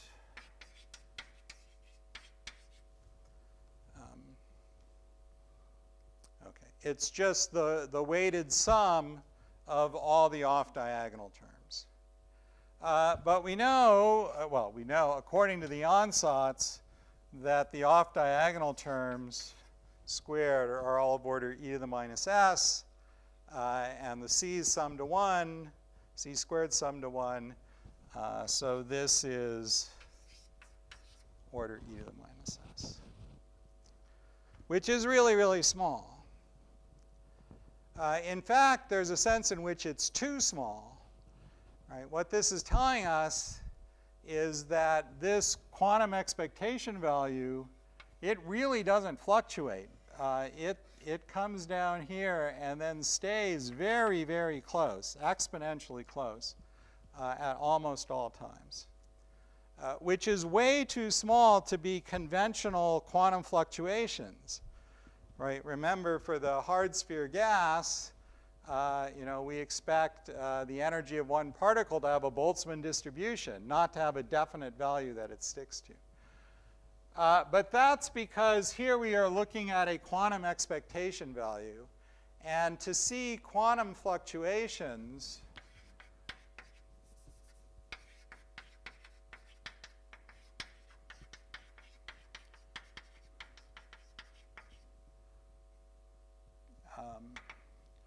we have to look at something like the time-dependent expectation value of A squared.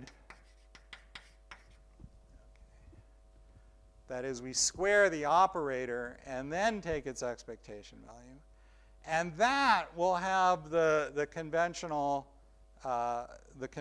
fluctuations in it. So, so what this means is that if you prepare the system, you're somehow able to prepare it in a particular state, and you're able to do that over and over again. You prepare it in that state, you wait some amount of time, t, and you measure A, you'll get some range of values that are whose width is controlled by this quantity. But if you then average those values, you will get this thing that's very precise to within e to the minus s. Yes?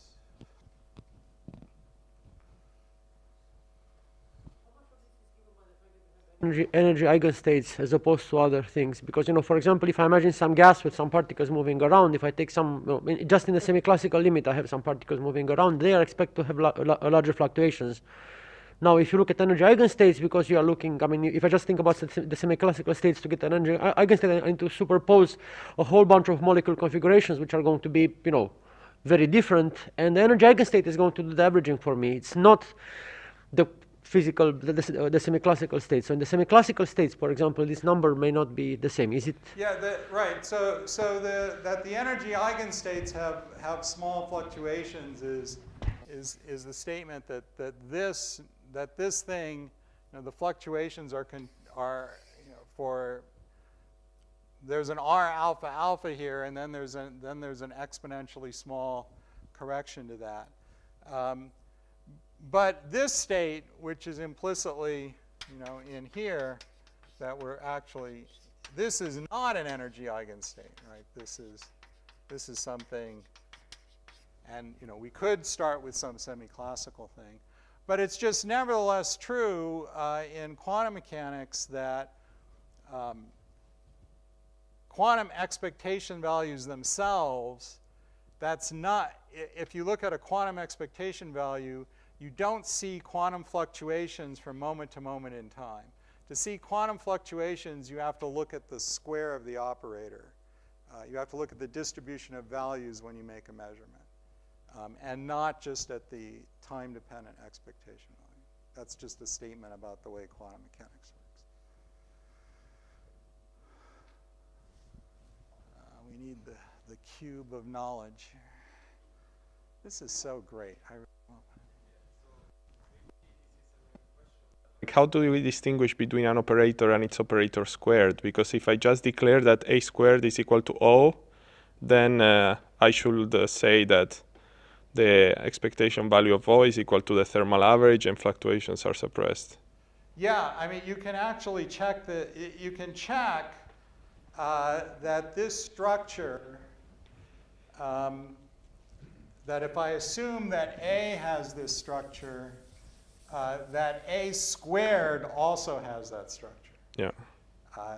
And I actually showed that in one of my papers. So it's a bit tedious. But I think I'm not going to try to do it in real time here. But then also all of the fluctuations will always be suppressed by e to the minus s. You will not. Because when the point is that when we look at a squared, there will be this term, but now there's also a contribution from this term, and so we're going to end up with something like a sum on gamma. So I didn't want to do this in real time, but roughly speaking, right, and something like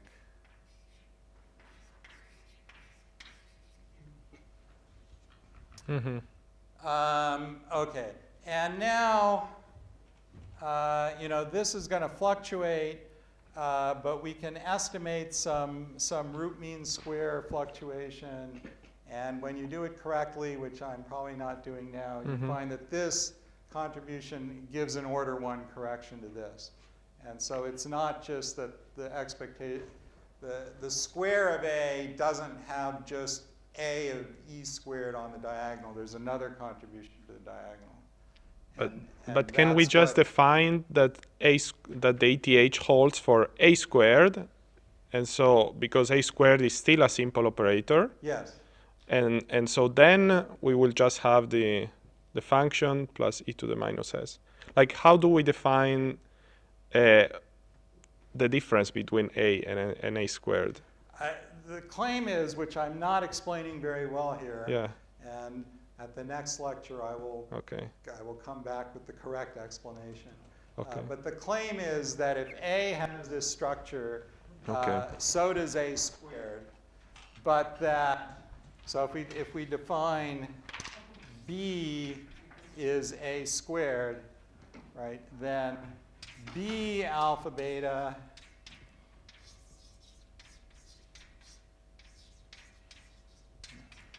has a similar structure, but B is not just A squared.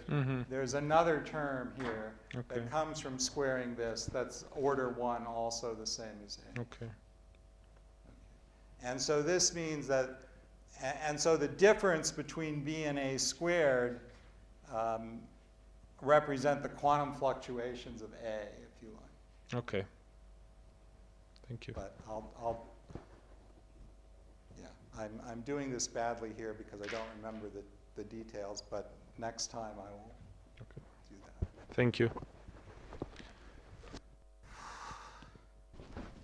Okay, I think I am I'm just about out of time, and I am at a good stopping point. So next time, I want to talk about time-dependent correlation functions and what we can do with those.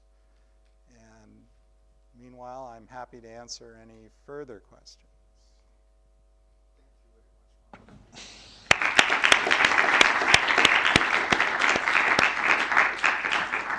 So further questions?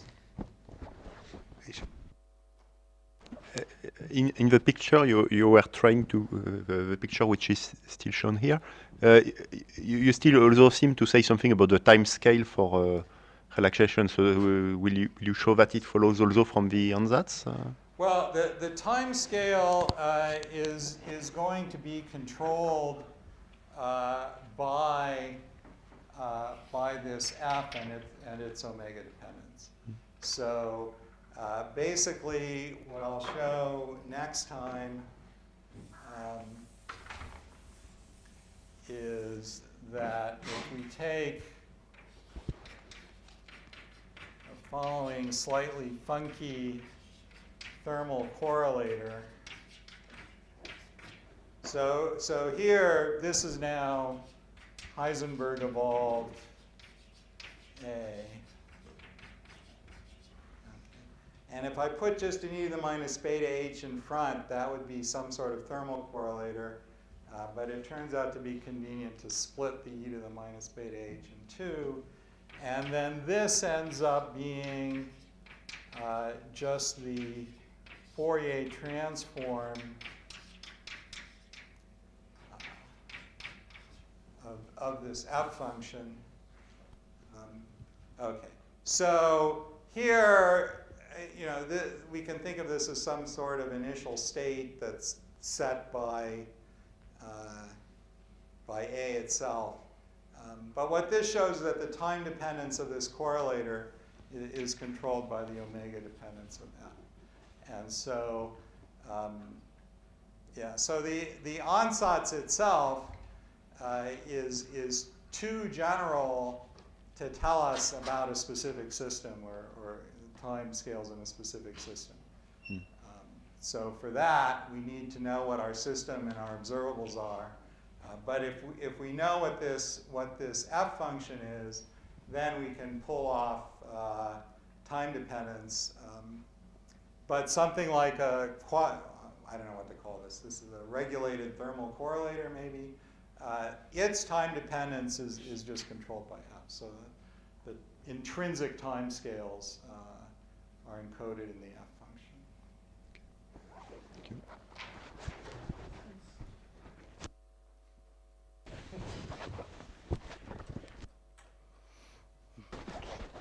Sorry, I just got a little bit confused about this, the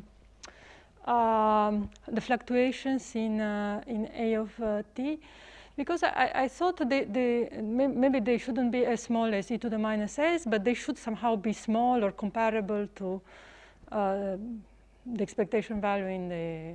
Yeah, right. So it just, right. So if we think of, you know, a gas, Boltzmann told us that the distribution of momentum of one particle is e to the minus beta p squared. So the expectation value of p squared is kt or whatever it is, and 3/2. Right? And then higher powers have some other fractions, and so the fluctuations are the same order. But the question is, in quantum theory, where do we go to look for those fluctuations? There are two different well, there are probably many different objects, but two different objects we could look at